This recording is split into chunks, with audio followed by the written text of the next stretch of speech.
When you're doing your teach training, you're expected to organise taking and passing the skills test yourself. Because you can take the test as many times as you need to pass it, it's a good idea to start arranging to take it as soon as you can. Then, if you pass, it's all over and you can forget about it.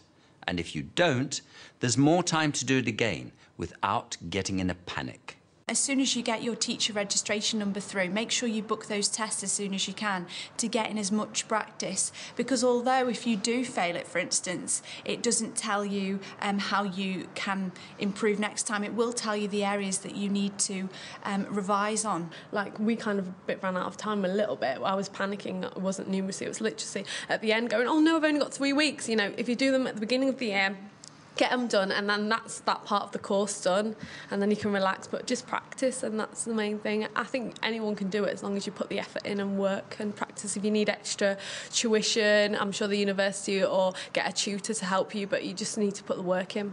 Because this test is so important, remember, you can't become a practicing teacher without passing it, so it's well worth preparing for it.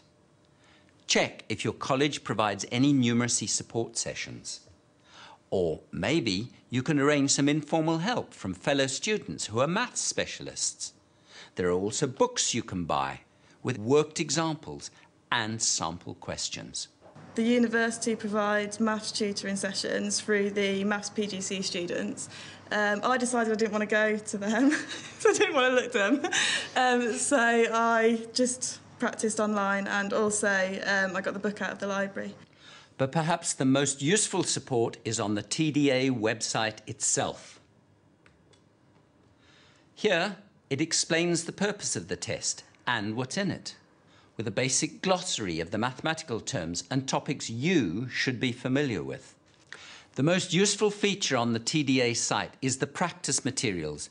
These are sample online tests, similar to the real thing, which you can work through and get a mark at the end of it.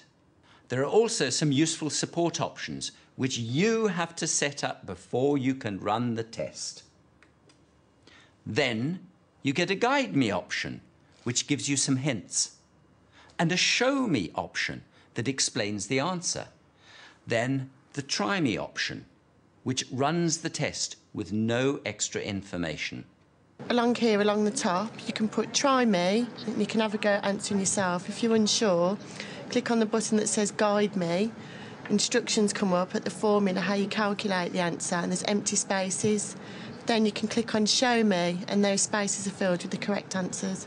It's a way of teaching you how to learn how to answer the questions. I wouldn't have passed first time had I not gone through these practice things. You need to do it. It's essential. And just by doing it, you build up so much confidence that then when you actually sit into the test, it's like, oh, I know this. You familiarise yourself with it, so it helps enormously. Revise as much as you can, recap your knowledge. For some of you who may be coming into teaching and there's been a gap between your secondary and your university education, you will need to revise to a certain extent, and there are those exams online for you to revise. It's well worth trying the sample tests and looking at some of the other support resources, even if you're a maths specialist, rather than going into the test unprepared.